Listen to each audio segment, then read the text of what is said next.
യോശുവയുടെ പുസ്തകം 3-ാം അധ്യായം. അനന്തരം യോശുവ അതികാലത്ത് എഴുന്നേറ്റ് അവനും ഇസ്രായേൽ മക്കളെല്ലാവരും ശിത്തീമിൽ നിന്ന് പുറപ്പെട്ട് യോർദാനരികെ വന്ന് മറുകര കടക്കും മുമ്പേ അവിടെ താമസിച്ചു.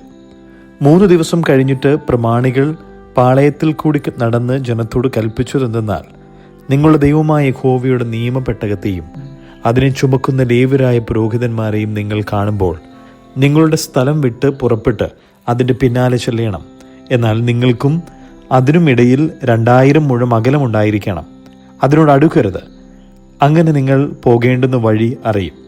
ഈ വഴിക്ക് നിങ്ങൾ മുമ്പേ പോയിട്ടില്ലല്ലോ.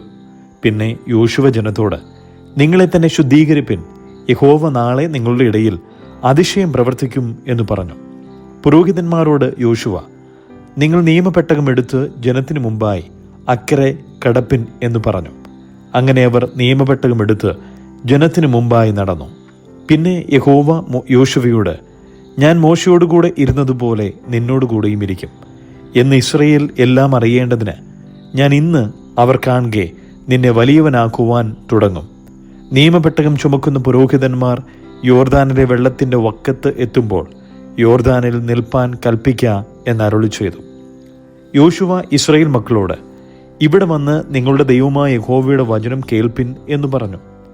യോശുവ പറഞ്ഞതെന്തെന്നാൽ, ജീവനുള്ള ദൈവം നിങ്ങളുടെ ഇടയിലുണ്ട്. അവൻ നിങ്ങളുടെ മുമ്പിൽ നിന്ന് കനാന്യർ, ഹിത്യർ, ഹിവ്യർ, പെരീസ്യർ, കിർഗശ്യർ, അമോര്യർ, യെബൂസ്യർ എന്നിവരെ നീക്കിക്കളയും എന്ന് നിങ്ങൾ ഇതിനാൽ അറിയും. ഇതാ, സർവ്വഭൂമിക്കും നാഥനായവൻ്റെ നിയമപെട്ടകം നിങ്ങൾക്ക് മുമ്പായി യോർദാനിലേക്ക് കടക്കുന്നു. ആകയാൽ ഓരോ ഗോത്രത്തിൽ നിന്ന് ഓരോ ആൾ വീതം ഇസ്രായേൽ ഗോത്രങ്ങളിൽ നിന്ന് 12 ആളെ കൂട്ടുവിൻ. സർവ്വഭൂമിയുടെയും നാഥനായ യഹോവയുടെ പെട്ടകം ചുമക്കുന്ന പുരോഹിതന്മാരുടെ ഉള്ളങ്കാൽ യോർദാനിലെ വെള്ളത്തിൽ ചവിട്ടുമ്പോൾ ഉടനെ യോർദാനിലെ വെള്ളം 2 പിരിഞ്ഞിട്ട് മേലിൽ നിന്ന് ഒഴുകുന്ന വെള്ളം ചുര പോലെ നിൽക്കും. അങ്ങനെ ജനം യോർദാൻ അക്കരെ കടപ്പാൻ തങ്ങളുടെ കൂടാരങ്ങളിൽ നിന്നും പുറപ്പെട്ടു. നിയമപെട്ടകം ചുമക്കുന്ന പുരോഹിതന്മാർ ജനത്തിനു മുമ്പായി പെട്ടകം ചുമന്നുകൊണ്ട് യോർദാൻ അരികെ വന്നു. കൊയ്ത്തുകാലത്തൊക്കെയും യോർദാൻ തീരമെല്ലാം കവിഞ്ഞ് ഒഴുകും.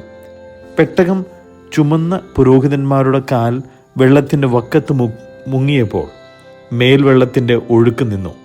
സാരേദാന് സമീപത്തുള്ള ആദാം പട്ടണത്തിനരികെ ബഹുദൂരത്തോളം ചിറ പോലെ പൊങ്ങി. അരാബായിലെ കടലായ ഉപ്പുകടലിലേക്ക് ഒഴുകിയ വെള്ളം വാർന്നുപോയി. ജനം യെരിഹോവിന് നേരെ മറുകര കടന്നു. യഹോവയുടെ നിയമപെട്ടകം ചുമന്ന പുരോഹിതന്മാർ യോർദാന നടുവിൽ ഉണങ്ങിയ നിലത്ത് ഉറച്ചു നിന്നു.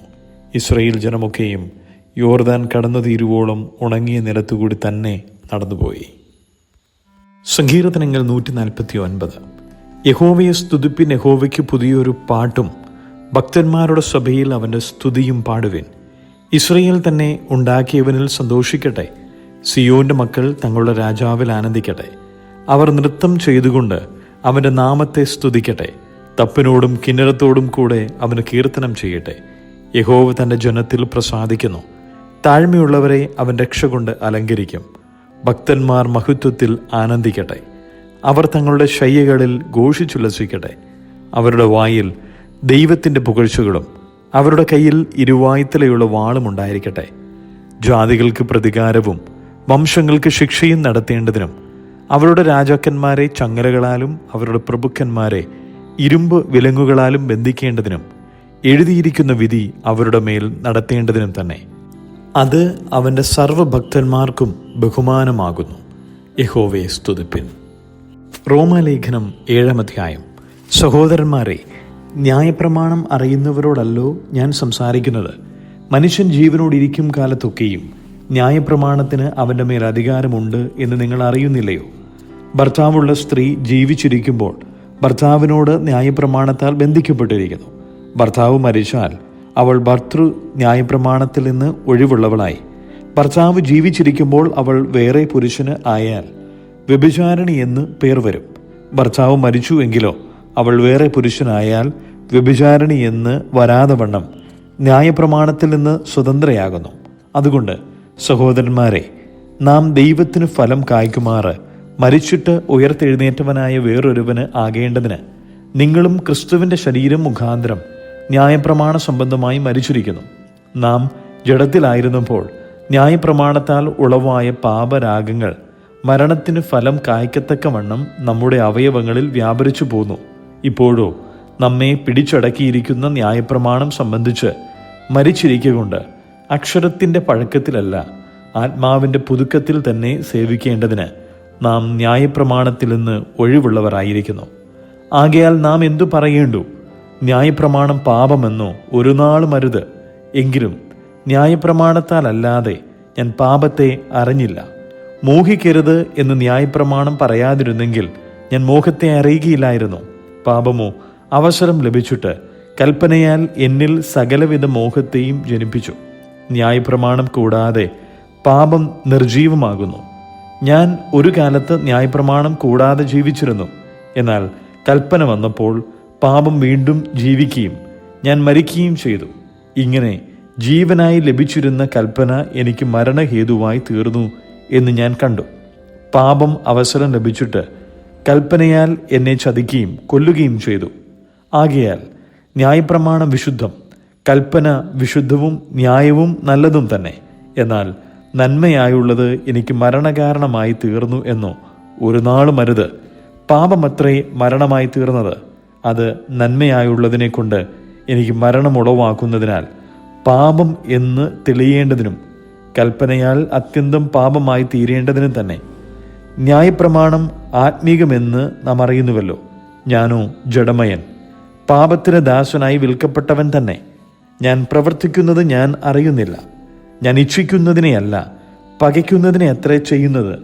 ഞാൻ ഇച്ഛിക്കാത്തതിനെ ചെയ്യുന്നു എങ്കിലോ ന്യായപ്രമാണം നല്ലത് എന്ന് ഞാൻ സമ്മതിക്കുന്നു. ആകയാൽ അതിനെ പ്രവർത്തിക്കുന്നത് ഞാനല്ല, എന്നിൽ വസിക്കുന്ന പാപമത്രേ. എന്നിൽ എന്ന് വെച്ചാൽ എൻ്റെ ജഡത്തിൽ നന്മ വസിക്കുന്നില്ല എന്ന് ഞാൻ അറിയുന്നു. നന്മ ചെയ്യുവാനുള്ള താല്പര്യം എനിക്കുണ്ട്, പ്രവർത്തിക്കുന്നതോ ഇല്ല. ഞാൻ ചെയ്യുവാൻ ഇച്ഛിക്കുന്ന നന്മ ചെയ്യുന്നില്ലല്ലോ, ഇച്ഛിക്കാത്ത തിന്മയത്രേ പ്രവർത്തിക്കുന്നത്. ഞാൻ ഇച്ഛിക്കാത്തതിനെ ചെയ്യുന്നുവെങ്കിലോ അതിനെ പ്രവർത്തിക്കുന്നത് ഞാനല്ല, എന്നിൽ വസിക്കുന്ന പാപമത്രേ. അങ്ങനെ നന്മ ചെയ്യുവാൻ ഇച്ഛിക്കുന്ന ഞാൻ തിന്മ എൻ്റെ പക്കലുണ്ട് എന്നൊരു പ്രമാണം കാണുന്നു. ഉള്ളം കൊണ്ട് ഞാൻ ദൈവത്തിൻ്റെ ന്യായപ്രമാണത്തിൽ രസിക്കുന്നു. എങ്കിലും എൻ്റെ ബുദ്ധിയുടെ പ്രമാണത്തോടെ പോരാടുന്ന വേറൊരു പ്രമാണം ഞാൻ എൻ്റെ അവയവങ്ങളിൽ കാണുന്നു. അത് എൻ്റെ അവയവങ്ങളിലുള്ള പാപപ്രമാണത്തിന് എന്നെ ബദ്ധനാക്കി കളയുന്നു. അയ്യോ, ഞാൻ അരിഷ്ട മനുഷ്യൻ! ഈ മരണത്തിന് അധീനമായ ശരീരത്തിൽ നിന്ന് എന്നെ ആർ വിടുവിക്കും? നമ്മുടെ കർത്താവായ യേശു ക്രിസ്തു മുഖാന്തരം ഞാൻ ദൈവത്തിന് സ്തോത്രം ചെയ്യുന്നു. ഇങ്ങനെ ഞാൻ തന്നെ ബുദ്ധി കൊണ്ട് ദൈവത്തിൻ്റെ പ്രമാണത്തെയും ജഡം കൊണ്ട് പാപത്തിൻ്റെ പ്രമാണത്തെയും സേവിക്കുന്നു.